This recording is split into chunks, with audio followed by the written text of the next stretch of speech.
আসসালামু আলাইকুম, welcome to easy to go education. আমরা আজকে দেখব ক্লাস 8-এর ডিজিটাল প্রযুক্তি বইয়ের ডিজিটাল প্ল্যাটফর্মে ব্যক্তিগত তথ্যের নিরাপত্তাজনিত ঝুঁকি।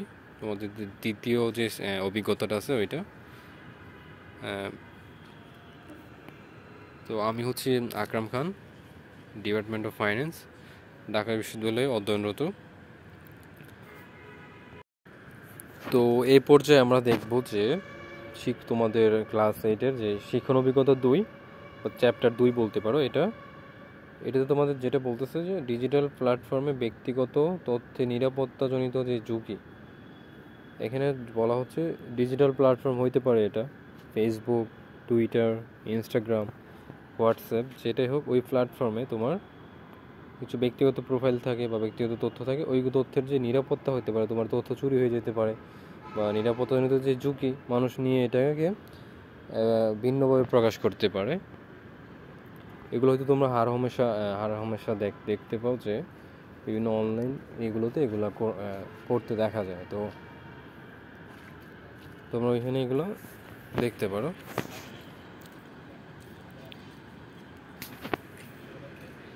তো প্রথমে আমরা দেখব যে ডিজিটাল প্রযুক্তি বিশ্ব পরিস্থিতিকে প্রতিনিয়ত পরিবর্তন করছে। প্রযুক্তির গতি যেহেতু সমাজের স্বাভাবিক বিবর্তনের চেয়ে দ্রুততর, অনেক সময়ই সমাজের রীতিনীতি ও আইনের সাথে তাল মিলাতে পারে না ও আমাদের রক্ষা করতে পারে না। কাজে নিরাপদ এবং ভারসাম্যপূর্ণ ডিজিটাল জীবনযাপনের জন্য আমাদের নিজেদেরকে সচেতন হতে হবে। শুধু তাই নয়, নিজেরাও শেখার পর এটি আমাদের পরিবারের সদস্যদেরও শেখাইতে হবে। এখানে আমরা সেই অভিজ্ঞতাই অর্জন করব। এখন প্রথম সেশনে তার মানে এখানে হচ্ছে বোঝাচ্ছে যে ডিজিটাল প্রযুক্তি বিশ্ব পরিস্থিতিকে প্রতিনিয়তই পরিবর্তন করতেছে, কিন্তু এই প্রযুক্তির গতির সাথে আমাদের রীতিনীতি আইনের সাথে তাল মেলাতে পারি না। আমরা আইনের বিরুদ্ধে চলে যাই, আমাদের রীতিনীতির বাইরে চলে যায়, তখন আমাদের হচ্ছে এই কাজটা, এগুলোর সাথে আমরা কীভাবে সচেতন হব এই বিষয়গুলো এখানে আলোচনা করতে হবে। তো প্রথম সেশনে তোমাদের বলতেছে তথ্য ঝুঁকি ও সাইবার ক্রাইম সম্পর্কে আমরা কতটুকু জানি। প্রথমে আমরা দেখি যে সাইবার ক্রাইম কী বা তথ্য ঝুঁকি কী। এখানে বলতেছে আমরা আগে ইতিমধ্যে তথ্য ঝুঁকি ও সাইবার নিরাপত্তার প্রাথমিক ধারণাগুলো পেয়েছি। শুধু তাই নয়, আমরা আমাদের পরিবারের সদস্যরা এসব ব্যাপারে অনেক সচেতন করেছি।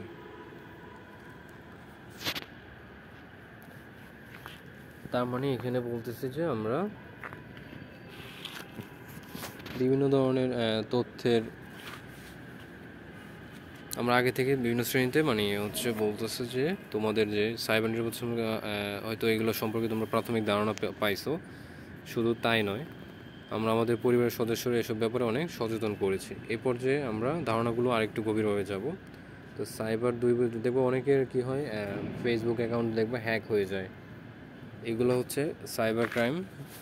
তারপর অনেকে গুরুত্বপূর্ণ তথ্য চুরি হয়ে যাওয়া, তারপর হচ্ছে তার বিকাশ থেকে বা বিভিন্ন অ্যাকাউন্টের ইনফরমেশন নিয়ে তার অ্যাকাউন্ট থেকে টাকা তুলিয়ে নেওয়া, এগুলো হচ্ছে সাইবার ক্রাইম। তো মানুষের ব্যক্তিগত তথ্য অনুমতি ছাড়া কিন্তু নিয়ে নেওয়ার জন্য অনেক উপায় রয়েছে। অবশ্যই এগুলো অবৈধ উপায়। তো এইগুলোর মাধ্যমে তারা কী করতে পারে, নিয়ে নিতে পারে। তো আমাদের বাবা মা বা পরিচিত অনেকের মোবাইলে মেসেজ বা ইমেল আসে, সেগুলো একটি লিঙ্ক পাঠিয়ে ক্লিক করার জন্য বলা হয়। তোমরা হয়তো এরকম শুনতে পাবো যে অনেকে কী করে, বিভিন্ন লিঙ্ক পাঠায় বা বিদেশ থেকে ফোন আসে, এগুলোকে ক্লিক করলে অনেক টাকা ও দামি পুরস্কার পাওয়া যাবে, এরকম দেখা যায় যে গ্রামীণ ফোন তার 50 বছর উপলক্ষে এত জিবি বা আইফোন প্রো ম্যাক্স এগুলো গিভওয়েতে দিচ্ছে। এরকম বিভিন্ন ফেক নিউজ আসতে পারে, যেগুলোকে আমরা মাল ইনফরমেশন বলতেছি।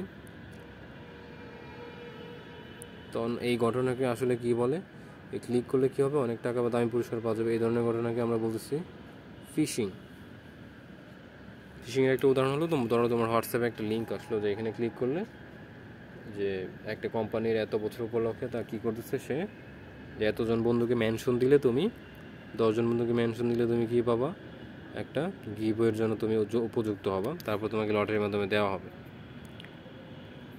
তো ফিশিংটা আসলে কি, ফিশিং একটা ইংরেজি শব্দ, ইংরেজি বানান ভিন্ন হলেও এটি মূলত বড়শির ফাঁদে ফেলে মাছ ধরার ধারণা থেকে এসেছে। ফিশিং কথাটা, ফিশিং আমরা হচ্ছে মাছ ধরার জন্য তো আমরা এই ফিশিংটা ইউজ করি, কিন্তু এখানে দেখো এখানে কিন্তু FPH দিয়ে শুরু আছে, তো বানানের এখানে পার্থক্য থাকতে, কিন্তু এটা আসলে মাছ ধরা থেকে আসছে, যে এটা হচ্ছে বড়শির ফাঁদে ফেলে, আমরা বড়শি দিতে মাছ ধরি, ওইটার ফাঁদে ফেলে কীভাবে মাছ ধরা যায় ওই ধারণা থেকে আসছে। যে পরিচিত বা আমি বিশ্বাস করি এমন কোনো ব্যক্তি বা প্রতিষ্ঠানের পরিচয় ডিজিটাল মাধ্যমে যোগাযোগ করে আমাদের গুরুত্বপূর্ণ তথ্য বা আর্থিক সম্পদ হাতিয়ে নেওয়াকে ফিশিং বলে। তার মানে বলতেছে তোমাদের পরিচিত ডিজিটাল মাধ্যম, মানে মনে করো ফেসবুকে কেউ একটা কিছু পাঠিয়ে দিয়ে তোমার বা হ্যাক করে, বা তুমি এখানে ক্লিক করা বলতে গেলে তোমার আইডি হ্যাক হয়ে গেল এবং তোমার গোপনীয় তথ্য বা আর্থিক একটা ক্ষতি করে দিল। তো ইমেলটা আসলে দেখি যে কীরকম ইমেল আসতে পারে। তোমরা যেখানে খেয়াল করো যে ট্রাস্টেড ব্যাংক নামে একটা ব্যাংক আছে, বলছে dear valued customer of trusted bank, we have received notice that you have recently attempted to withdraw the following amount from your checking account while in another country, $135.25. If this information is not correct, someone unknown may have access to your account. As a safety measure, please visit our website via the link below to verify your personal information. তো তোমাকে এখানে এই লিঙ্কটা দেওয়া আছে, এই লিঙ্কের মাধ্যমে হচ্ছে তোমাকে এখানে যদি তোমার অ্যাকাউন্টে তুমি উইথড্র না করে অন্যজন করে, তখন তোমাকে এরকম একটা ইমেল পাঠানো হবে। এবং once you have done this, our fraud department will work to resolve this discrepancies and we are happy we have chosen us to do business with. তো থ্যাংক ইউ। এরকম একটা ইমেল তোমাকে আসলে পাঠাবে। এটি যুক্তরাষ্ট্রের একটা ব্যাংকের, যে যুক্তরাষ্ট্রের যে একটি ব্যাংকের গ্রাহকদের সত্যি পাঠানো হয়েছিল। যেহেতু গ্রাহকরা বেশিরভাগই ইংরেজি ভাষাভাষী, তাই ইমেলে ভাষাটা হচ্ছে ইংরেজি, কারণ আমেরিকাতে সবাই ইংলিশে কথা বলে, এই জন্য এটার ভাষাটা হচ্ছে ইংলিশে করা। তো এখানে একটি ব্যাংক যখন কোনো চিঠি পাঠায়, তাতে সাধারণত ব্যাকরণগত বা বানানে ভুল থাকে না। তো তোমরা আগের চিত্রটা যদি দেখো যে এখানে অনেক ভুল থাকতে পারে, কারণ তা যত সংশোধন হয়ে গ্রাহকের কাছে যায়। চলো আমরা দেখি উপরে চিঠিতে কী কী ভুল আছে। তো উপরে যে তোমাকে একটা ইমেল পাঠানো হয়েছে, এখানে ক্লিক করতে যাবা আর তুমি বিপদে পড়বা। তো এখানে দেখো কী কী ভুল আছে। এইখানে আমরা যদি একটা ভুল ধরি, যে তারা এখানে একটা ভুল বলছে রিসিভড বানানটা ভুল এবং ডিসক্রিপেন্সিস বানানটা ভুল।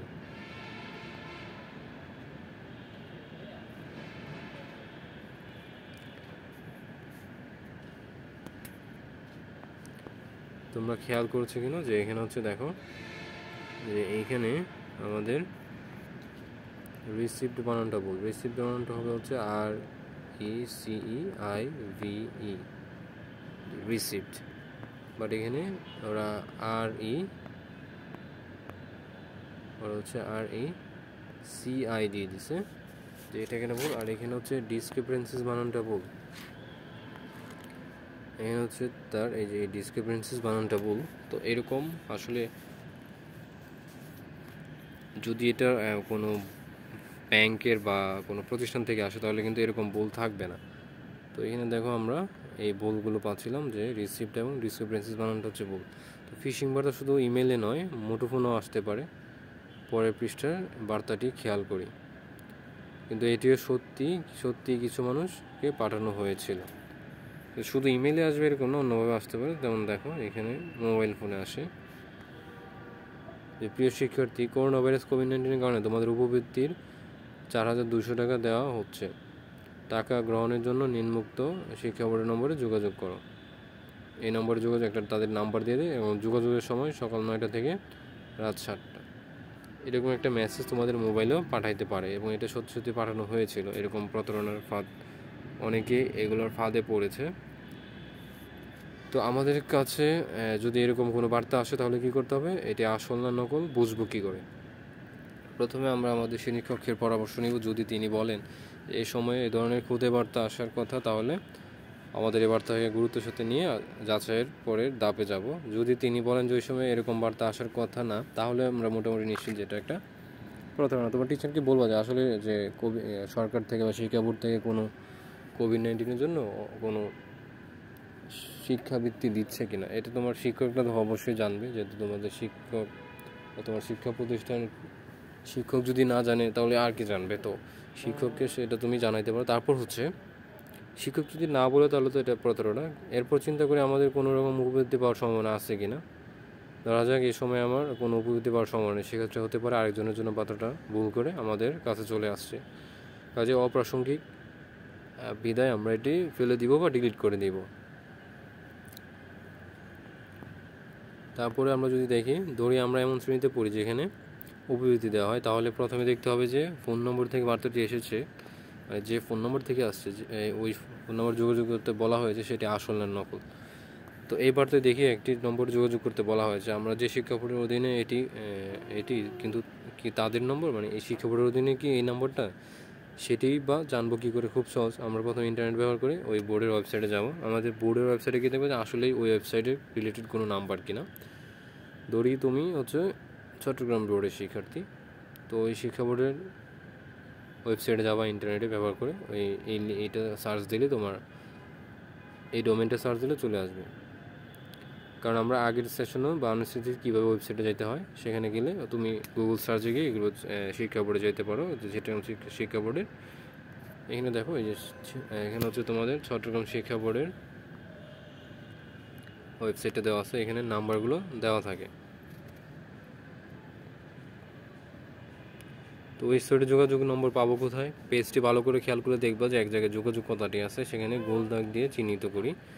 কম্পিউটার বা মুঠোফোনের পর্দায় যদি চাপ দিই দেখবো আমরা আরেকটি ওয়েব পেজে চলে গেছি, সেটি হচ্ছে নিচে এই ওয়েব পেজে তোমাদের যোগাযোগ নম্বর দেয়। আর আমরা চট্টগ্রাম বিশ্ববিদ্যালয়ের যোগাযোগের ঠিকানায় যে নম্বরটি যোগাযোগ করে তাদের কাছ থেকে পাঠানো বার্তার সত্যতা যাচাই করতে পারি। তুমি বোর্ডের নাম্বারে ফোন দিয়ে দেখবা যে আসলে উপবৃত্তি দেওয়া হচ্ছে কিনা, এটা তোমরা জানতে পারবা।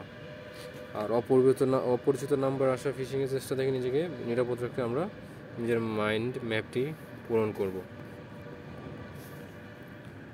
তোমরা এখানে বিভিন্ন উপায়গুলো লিখতে পারো যে কীভাবে তোমরা এই ফিশিংয়ের চেষ্টা থেকে নিরাপদ থাকার উপায় নির্ণয় করতে পারো। তোমাদের অবশ্যই এখানে দূরদর্শিতার পরিচয় দিতে হবে।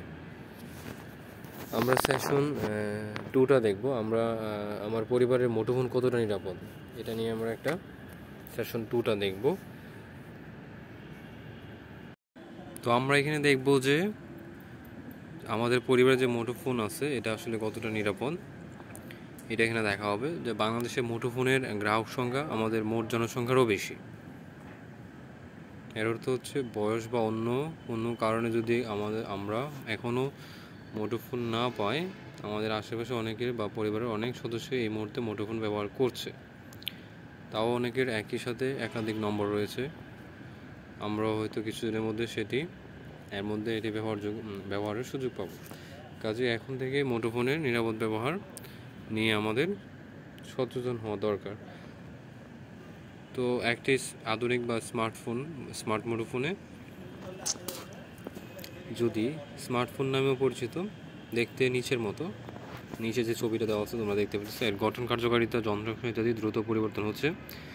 কিছুদিনের মধ্যে এক এক ব্র্যান্ডের এক এক মডেল ও ভার্সনের মুঠোফোন বাজারে চলে আসে, যেটি আগের চেয়ে আরও বেশি গতির ও কার্যকরী হয়। তো তোমরা এই চিত্র দেখতে পাচ্ছ, এটা একটা মুঠোফোন বা স্মার্টফোনের একটা চিত্র।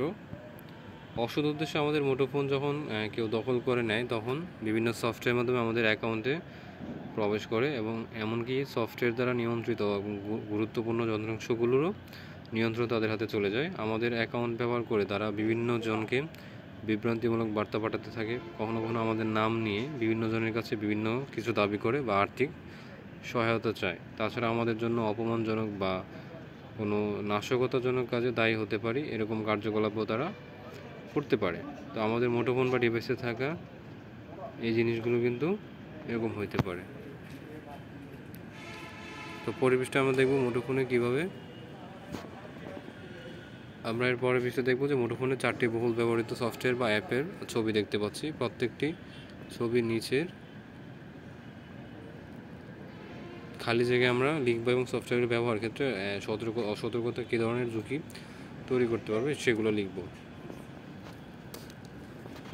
তো এই চিত্রে দেখো ভিডিও গেমস খেলতেছে, এখানে বিভিন্ন ধরনের ছবি দেওয়া আছে, এখানে তোমরা এই জিনিসগুলো লিখতে পারো নিজের থেকে বানিয়ে। তো মুঠোফোনের নিরাপদ ব্যবহারের প্রথম ধাপে ব্যবহারকারীকে নিশ্চিত করতে হবে যে অনুমোদিত মানুষ ছাড়া আর যেন কেউ এটি ব্যবহার করতে না পারে। সাধারণত যে উপায়ে এটি করা হয় সেটি পাসওয়ার্ড, পাসকোড, পিনকোড, পিন নম্বর, পাস পিন এগুলো নামেও পরিচিত। কেউ তার মুঠোফোন চালু করলে নিচের ছবির কাছাকাছি কিছু পর্দায় দেখাবে। এখানে কি হচ্ছে, এখানে হচ্ছে মুঠোফোন ব্যবহারকারী বলছে তুমি এখানে সঠিক পিনকোড দিয়ে নিশ্চিত করো যে তুমি এর আসল ব্যবহারকারী। আমাদের অনেকের ফোনে কিন্তু লগ থাকে, ওই লগের পিন নাম্বারটা দিয়ে বা একটা প্যাটার্ন থাকে, ওইটা মিলাইতে পারলে কিন্তু স্ক্রিন লকটা খুলে যায়। সাধারণত পিনকোড 4 অঙ্কের হয়, তবে কখনো কখনো আরও বেশি অঙ্কের হতে পারে। আমাদের আগের শ্রেণীতে ক্রেডিট কার্ডের পিনকোড সম্পর্কে জেনেছি, মুঠোফোনেরও পিনকোড একইভাবে কাজ করে। তোমাদের এখানে দেখো নিচের আমরা পূরণ করে আনতে পারো। বাসা থেকে তোমাদের বলবে যে পরিবারের সদস্য সংখ্যা নিরাপত্তার জন্য পিনকোড চালু করেছেন। তোমার পরিবার যদি করে থাকে হ্যাঁ লিখবা, না করে থাকলে না। পরিবারের সদস্যরা মুঠোফোনের নিরাপত্তার জন্য কী কী পদক্ষেপ নিয়ে থাকেন এগুলো করতে পারো। যে অনেকে কী করে রাখে, মোবাইল লুকায় রাখে বা বিভিন্ন পাসওয়ার্ড দিয়ে রাখে বা তার গোপন জিনিসগুলো সে লক করে রাখে, এগুলো হতে পারে। তো আমরা ইতিপূর্বে চুরি হওয়া ব্যক্তিগত তথ্য বিশ্লেষণ করে গবেষকরা বহুল ব্যবহৃত এবং বিরল ব্যবহৃত পিনকোডের একটি তালিকা করেছেন। সেখান থেকে দেখা গেছে বহুল ব্যবহৃত পিনকোডগুলো হলো দেখো এখানে 4টা 0, তারপরে 4টা 1, 4টা 2 ইত্যাদি। পিনকোডে যেন উদ্ধার করতে না পারে সেজন্য এর কিছু বৈশিষ্ট্য থাকে, যেমন পিনকোডে যেন সবগুলো একই অঙ্ক না থাকে, আবার সিরিয়ালেও যাতে না হয় 1 2 3 4, আবার 9 8 7 6 এই পিনগুলো সহজে অনুমান করে ফেলা যায়। এই জন্য আমাদের কী করতে হবে, সহজ এবং কঠিন। তো তোমার এখান থেকে সহজ পিন, তারপর সহজ পিন হইতে পারে যে তুমি 4টা 4 দিয়ে দিলা, এটা তোমার সহজ পিন হইতে পারে।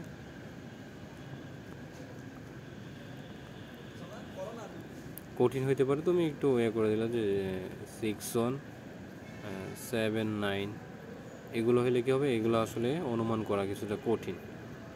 তখন এই ক্ষেত্রে তো এই জন্য তুমি এরকম যে 3 4 5 6 এরকম ইজি কোড না দিয়ে আমরা ব্যবহার করব একটু কঠিন, যাতে একটু হয়, লাইক 9 8 এরকম অনেক, মানে 4 কোডের আমরা তো অনেক সংখ্যা পাবো, যেগুলো আসলে কমন না, মানুষের কমন চিন্তা আসবে না, ওইগুলো আমরা ব্যবহার করব না। করলে কী হতে পারে, তোমার ফোন লক করে কেউ ভুল তথ্য দিয়ে দিতে পারে। তো উপরের তালিকা থেকে আসলে আমরা এটা শিখলাম যে উপরের তালিকা থেকে আমরা বাড়িতে গিয়ে সদস্যদের দেখাবো এবং জিজ্ঞেস করবো যে তাদের যে পিনটা ব্যবহার করতেছে এটা কঠিন না সহজ, এবং তাদের পিনকোড আছে কিনা এবং পিনকোড ব্যবহৃত কঠিন না সহজ, এটা তালিকা করে আমরা দেখব। তারপর দেখো যে আমরা জাল সেশন 3-তে আমরা দেখতেছি যে জাল ডিজিটাল উপাত্ত এবং ক্লাসরুম গোয়েন্দা বাহিনী। তোমরা নিশ্চয়ই বিভিন্ন সময় পত্রিকা বা আশেপাশের আসল ও নকল পণ্যের বিজ্ঞাপন দেখছো। আমরা জানি আমাদের সমাজে কী হয়, একটা চর্চা আছে, আগে থেকেই ছিল, কিন্তু ডিজিটাল প্রযুক্তির কারণে এটির গতি প্রভাব এখন অনেক বেড়ে গেছে। যে ডিজিটাল প্রযুক্তি ব্যবহার করে যদি কেউ ভালো কাজ করে খুব দ্রুত সেটি যেমন ছড়িয়ে যায়, তেমনই খারাপ কাজ করলেও এটা অপ্রতিরোধ্য গতিতে ছড়িয়ে অনেককে ক্ষতি করে।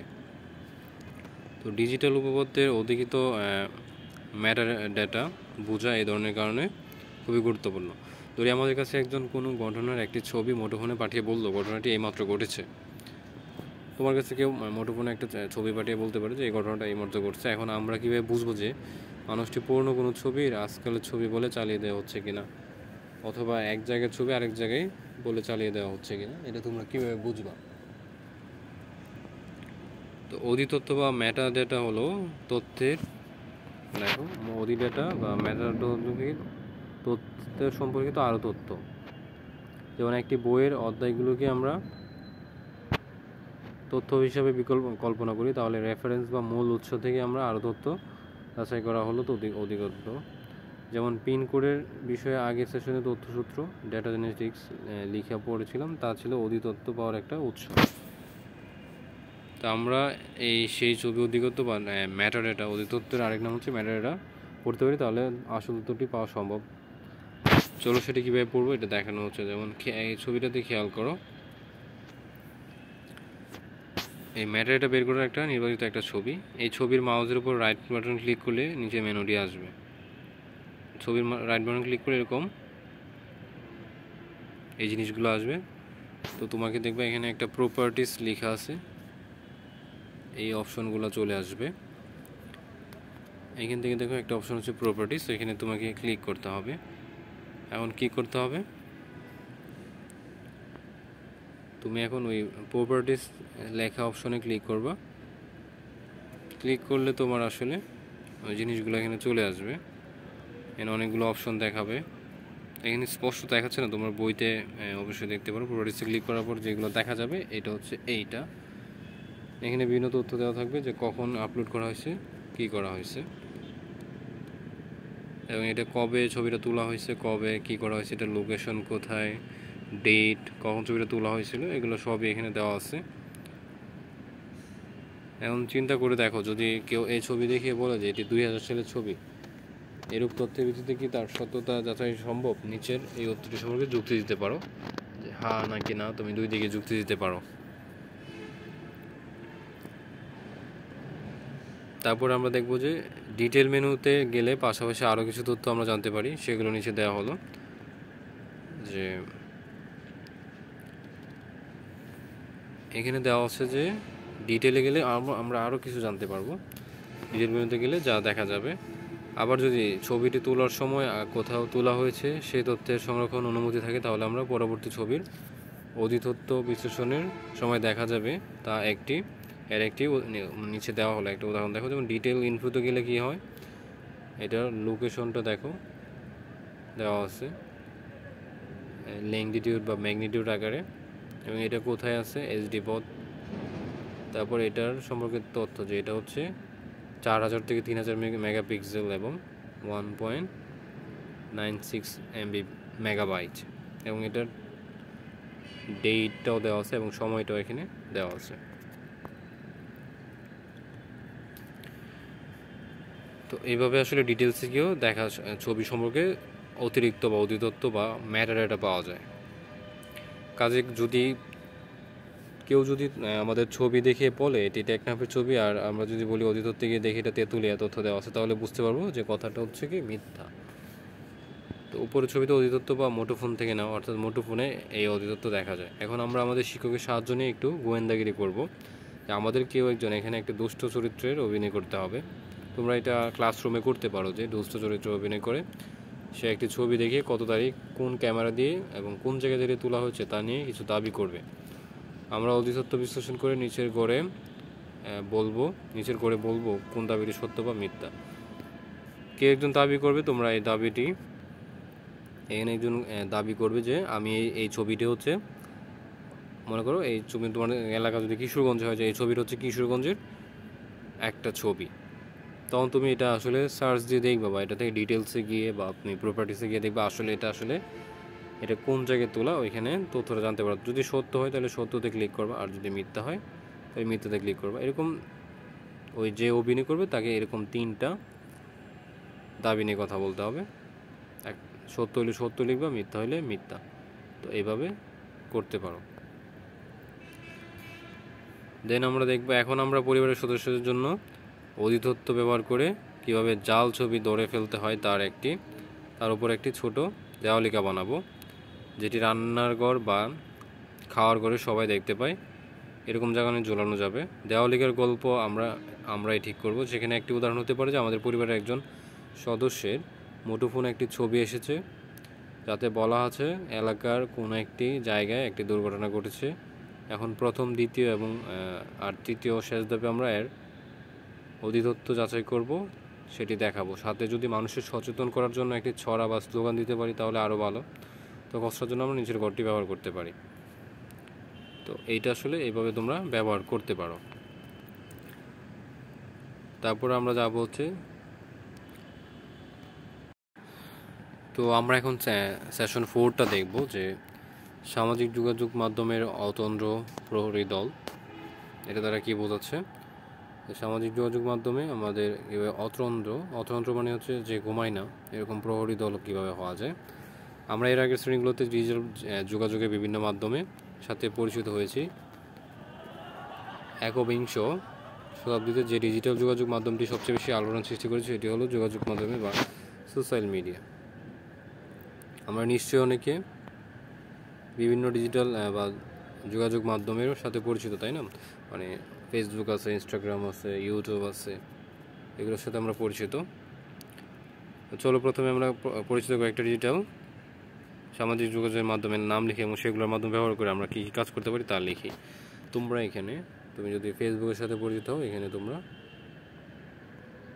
ফেসবুকটা লিখতে পারো এবং এখানে তুমি কী কাজ করো, এখানে তুমি সোশ্যাল যে কাজগুলো করো এখানে বর্ণনা আকারে লিখতে পারো। তুমি এখানে বর্ণনা আকারে লিখতে পারো বিভিন্ন কাজগুলো। তারপর তুমি যদি এখানে হোয়াটসঅ্যাপ দাও, যে হোয়াটসঅ্যাপে যে কাজগুলো করো এগুলো এখানে তুমি লিখতে পারো। এখানে বিভিন্ন তুমি যে প্ল্যাটফর্মে এবং এই প্ল্যাটফর্মে তুমি কী কী কাজের জন্য ব্যবহার করো বা এগুলো দিয়ে কী করতে পারো এগুলো এখানে লিখতে পারো।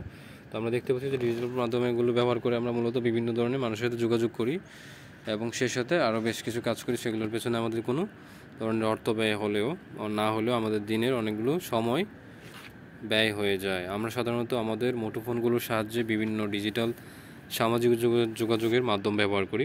অনেক ক্ষেত্রে দেখা যায় মুঠোফোনের ছোট স্ক্রিনের দিকে অনেক বেশি সময় একটানা তাকিয়ে থাকার ফলে আমাদের চোখে নানা সমস্যা হচ্ছে। এছাড়া ডিজিটাল যোগাযোগ মাধ্যমে অতিরিক্ত মনোযোগ ব্যয় করার ফলে আমাদের অন্যান্য কাজে মনোযোগ দিতে অনেক সমস্যা হয়। তো ডিজিটাল প্রযুক্তি কিন্তু অনেক নেগেটিভ দিক থাকে, ওইগুলো কিন্তু এখানে আমাদের রিডিউস করতে হবে। এখন আমার তাহলে প্রশ্ন হলো, সামাজিক যোগাযোগ মাধ্যমকে আমরা কিভাবে ব্যবহার করব? আমরা আসলে কতটা সময় ডিজিটাল সামাজিক যোগাযোগ মাধ্যমে ব্যয় করব এগুলো আমাদের নির্ধারণ করতে হবে এবং দিনের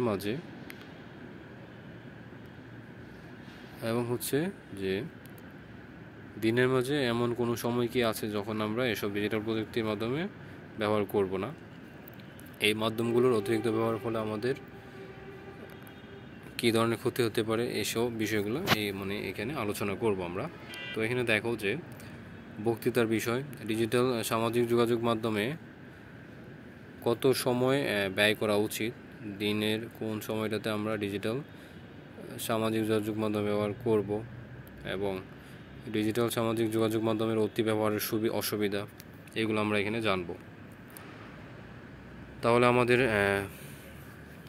আমরা এখানে এই বিষয়গুলো এখানে জানবো। আমরা তাহলে সামাজিক যোগাযোগ মাধ্যমের অতিরিক্ত ব্যবহারের ঝুঁকি সম্পর্কে জেনেছি, তবে এটি নিয়ে ভয় না পেয়ে আমাদের সচেতন হইতে হবে এবং প্রযুক্তির মতো এটি খুবই দ্রুত গতিতে আমাদের সমাজ কাঠামোতে পরিবর্তন আনতেছে। যেহেতু এই পরিবর্তনের গতি সামাজিক রীতি ও দেশের স্বাভাবিক বিবর্তনের চেয়েও দ্রুত। তো আমরা এখন এই পর্যায়ে সবাই মিলে কি করব? দেখো, এই পর্যায়ে আমরা একটা উপস্থিত বক্তৃতার আয়োজন করব। ওই বক্তৃতার জন্য নিচের বিষয়গুলো নেওয়া যেতে পারে, যে ডিজিটাল সামাজিক যোগাযোগ মাধ্যমে কতটুকু সময় ব্যয় করা উচিত, যেহেতু এটা আমাদের দৈনন্দিন জীবন অনেক ক্ষেত্রে বাধা প্রদান করে বা আমরা কোনো ক্ষেত্রে যেখানে উপযুক্ত মনোযোগ দিতে পারি না, এটা একটা কারণ। তারপরে দিনের কোন সময় ডিজিটাল সামাজিক যোগাযোগ মাধ্যম ব্যবহার করা উচিত নয় এটা আমরা জানতে পারবো এবং ডিজিটাল সামাজিক যোগাযোগ মাধ্যমে নিরাপত্তা ঝুঁকি সম্পর্কে জানতে পারবো। তাহলে আমরা সামাজিক যোগাযোগ মাধ্যমে অতিরিক্ত ব্যবহারের ঝুঁকি সম্পর্কে জেনেছি, তবে এটি নিয়ে ভয় নেবে। তো আমরা এগুলো যে কীভাবে দিনের কোন সময় ডিজিটাল সামাজিক যোগাযোগ মাধ্যম ব্যবহার করা উচিত নয় এবং কতটুকু সময় উচিত এবং ডিজিটাল সামাজিক যোগাযোগ মাধ্যমের নিরাপত্তার ঝুঁকি যেগুলো আছে এগুলো এখানে আমরা আলোচনা করতে পারবো। তারপর আমরা যদি দেখি,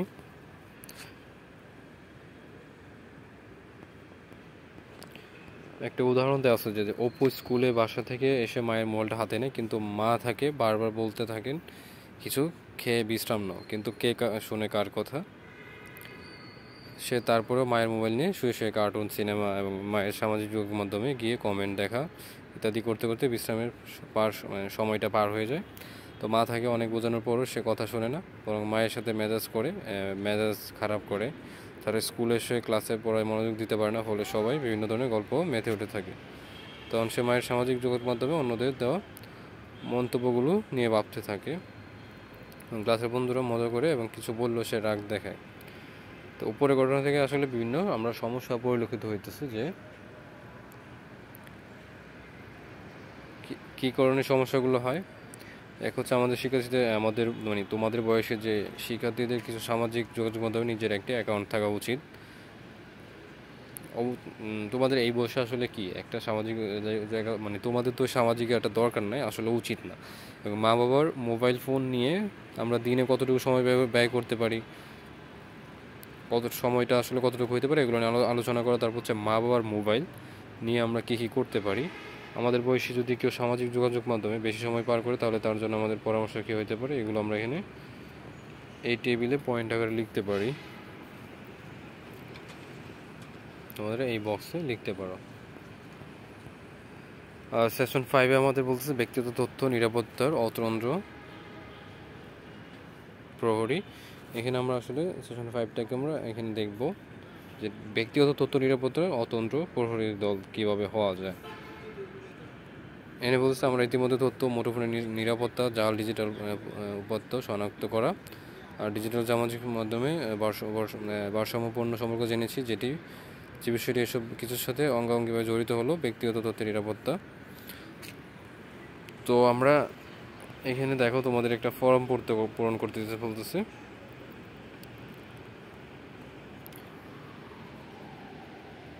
এখন হচ্ছে এই অধ্যায়টাতে তোমাকে বলতেছে কীভাবে ব্যক্তিগত তথ্য তুমি সুরক্ষিত রাখতে পারো। যদি এই তথ্যগুলো জেনে যায়, তাহলে প্রতারকেরা তোমার এই তথ্যগুলো অপব্যবহার করতে পারে। আমরা এখন সেই অংশগুলো চিহ্নিত করব। যে পরের পৃষ্ঠায় ফর্মটা 2টা পাতা দেখতে পাচ্ছি, দেখো এখানে আসলে তোমাদের 2টা ফর্ম দেওয়া আছে। এখানে অনেক কিছু লেখা, ব্যক্তিগত তথ্য সংক্রান্ত নাগরিক তথ্য। এটা পাসপোর্টের পত্রের প্রথম পাতা, তোমরা এখানে দেখতে পাচ্ছ। এটা হচ্ছে দ্বিতীয় পাতা। এখন আমরা চিন্তা করে দেখি যে আমরা কি চাই, আমাদের ব্যক্তিগত তথ্য অনলাইনে ছড়িয়ে যাক? অবশ্যই না। তো আমাদের পরিবারের কারো ব্যক্তিগত তথ্য ছড়িয়ে যেতে দেওয়া যাবে না।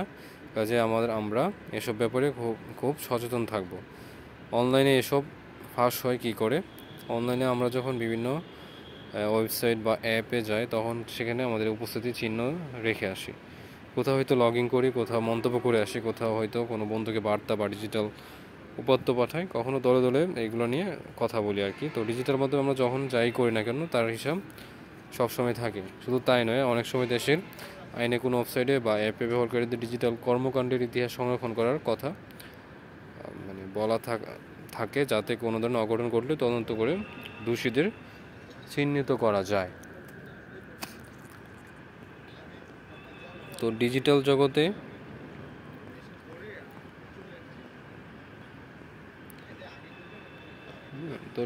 জগতে হচ্ছে আমরা কি করতে পারি, আমাদের উপস্থিতি বা কার্যক্রমের ইতিহাসকে বলা হয় ডিজিটাল ফুটপ্রিন্ট। বলছে ডিজিটাল জগতের এই কাজগুলোকে বলা হচ্ছে ফুটপ্রিন্ট। যে আমরা এখানে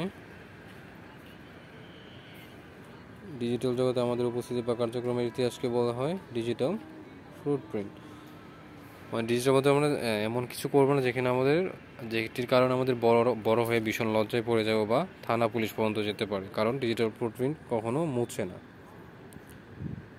আগের শ্রেণীতে আমরা কিশোর বাতায়নে আমাদের অ্যাকাউন্ট খুলেছিলাম, এখন আমরা কিশোর বাতায়নে গিয়ে ডিজিটাল লিটারেসি একটি কোর্স শুরু করব। তো দেখি ডিজিটাল বাতায়নে গেলে এরকম, এটা হচ্ছে হোম পেজ তাদের। আমরা যদি কিশোর বাতায়নে হোম পেজে যাই, মেনুতে ক্লিক করি, তাহলে আমরা এই পেজটা দেখতে পাবো। তো এখন ডিজিটাল লিটারেসি বিষয়ে ক্লিক করে সে মাধ্যমিক পর্যায়ে শিক্ষার্থীদের জন্য ডিজিটাল লিটারেসি কোর্সে যাব। তো দেখো এখানে লেখাই আছে ডিজিটাল লিটারেসি কোর্স। এটা হচ্ছে মাধ্যমিক পর্যায়ে শিক্ষার্থীদের জন্য বা তোমাদের জন্যই এটা করা আর কি, লিটারেসি কোর্স। তোমরা এটা গিয়ে ওইখানে ওয়েবসাইটে গিয়ে তোমরা করতে পারো। তো কোর্সটিকে আমরা ডিজিটাল ফুটপ্রিন্টের কোনো চিহ্ন দেখতে পাচ্ছি? এক জায়গায় লিখে আছে কতজন শিক্ষার্থী কোর্সটি করছে। এর অর্থ হলো যারা কোর্সটি করছে তারা তাদের উপস্থিতি চিহ্ন রেখে গেছে। এবং দেখো তাদের বিভিন্ন রিভিউ এখানে রেখে গেছে, খুব ভালো লাগছে, অনেকে বলছে গুড এক্সপিরিয়েন্স, এক্সিলেন্ট। তো এই চিত্রে দেখা যাচ্ছে কি যে কিছু অংশগ্রহণকারী মন্তব্য করছে যে এই কোর্সে করে তাদের কেমন লাগছে। অনেকে মন্তব্য করছে যে এই মন্তব্যগুলো আসলে ফুটপ্রিন্ট, তুমি যে এখানে কিছু স্মৃতি রেখে গেলা, তোমার কিছু কাজ এখানে রেখে গেলা, তুমি রিভিউ করলা, কমেন্ট করলা, বা তুমি যেখানে আগে এখানে কাজ করে গেছিলা বা এখান থেকে কোর্স সংগ্রহ করছিলে, এটাও কিন্তু এখানে হয়ে গেছে। এগুলো হচ্ছে ডিজিটাল ফুটপ্রিন্ট। তাহলে আমাদের উচিত হবে এগুলোতে কোনো খারাপ কাজ না করা, যেটার জন্য আসলে আমাদের ভবিষ্যতে বা ডিজিটাল ফুটপ্রিন্টে আমরা কোনো নেগেটিভ ধারণা আসে, যেটা আমাদের আসলে কোনো সময় গিয়ে আমাদের লজ্জায় পড়তে না হয়। আমরা সেশন 6-এ দেখব যে নিরাপদ ও ভারসাম্যপূর্ণ ডিজিটাল জীবনযাপন। আমরা এখন ডিজিটাল জীবনযাপন নিয়ে অনেক কিছু জেনেছি ও চর্চা করেছি।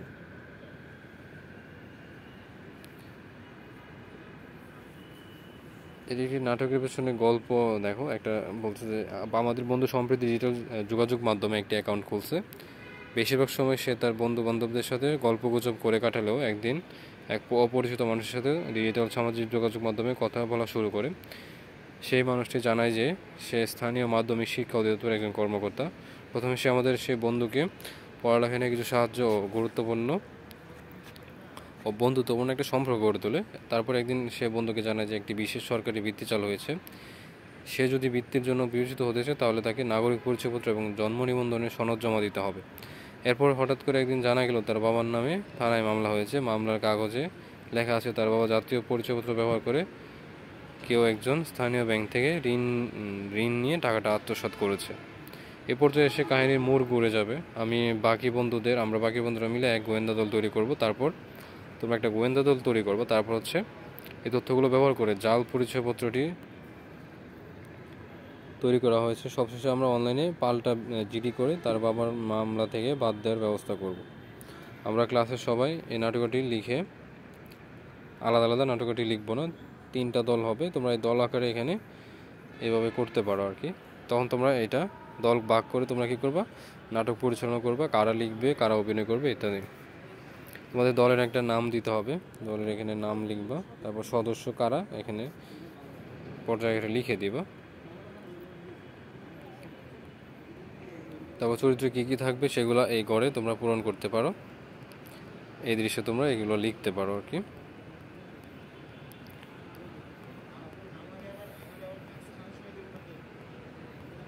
তো এরপর আমরা এই সবগুলো নাটিকা নিয়ে শিক্ষার্থীদের জন্য একটা প্রদর্শনী আয়োজন করব এবং এই নাটকগুলো আমাদের বার্ষিক সাংস্কৃতিক অনুষ্ঠানে উপস্থাপন যাতে করতে পারি। তো আমরা এই অভিজ্ঞতায় এমন অনেক কিছু শিখলাম যেগুলো শুধু বাকি জীবনে আমাদের কাজে আসবে তা নয়। আমরা যদি ডিজিটাল প্রযুক্তির নিরাপদ ও ভারসাম্যপূর্ণ ব্যবহারে আমাদের পরিবারের সদস্যরা শিখিয়ে দিতে পারি, তাহলে আমাদের সামাজিক দায়িত্ব পালন করা হবে। আমরা প্রযুক্তি কখনো পাবো না, বরং নিজেকে এই প্রযুক্তিকে ভয় না পেয়ে আসলে আমাদের জীবন যাতে সহজ হয়, প্রযুক্তির মধ্যে কাজে লাগিয়ে জীবনটাকে সহজ করতে পারি, ওইভাবে কাজ করব। এবং প্রযুক্তি কখনো আমাদের নিয়ন্ত্রণ করবে না, বরং আমরা প্রযুক্তির পিঠে সোয়ার করে আমাদের জীবনের লক্ষ্যে এগিয়ে যাব। এর চেয়ে ভালো আর কি হতে পারে। তো এটা ছিল তোমাদের অভিজ্ঞতা 2। তো এই অভিজ্ঞতা থেকে আমাদের আসলে শিখলাম যে কিভাবে আমাদের জীবনে প্রযুক্তিকে সঠিকভাবে ব্যবহার করে আমরা ভুল তথ্য থেকে সঠিক তথ্য যাচাই করতে পারি এবং কিভাবে মানুষকে অন্যদেরও সচেতন করতে পারি। তো এই অভিজ্ঞতা তোমরা আশা করি নিজের জীবনে কাজে লাগিয়ে জীবনে উন্নয়ন করবা। তো থ্যাঙ্কস ফর ওয়াচিং, ধন্যবাদ সবাইকে। আপনারা লাইক করবেন, সাবস্ক্রাইব করবেন এবং কমেন্টে আমাদের জানাবেন আপনারা কী ধরনের ভিডিও চান, আর তাহলে আমরা আপনাদের প্রয়োজন মাফিক ভিডিওগুলো বানাতে পারবো। ধন্যবাদ। আসসালামু আলাইকুম।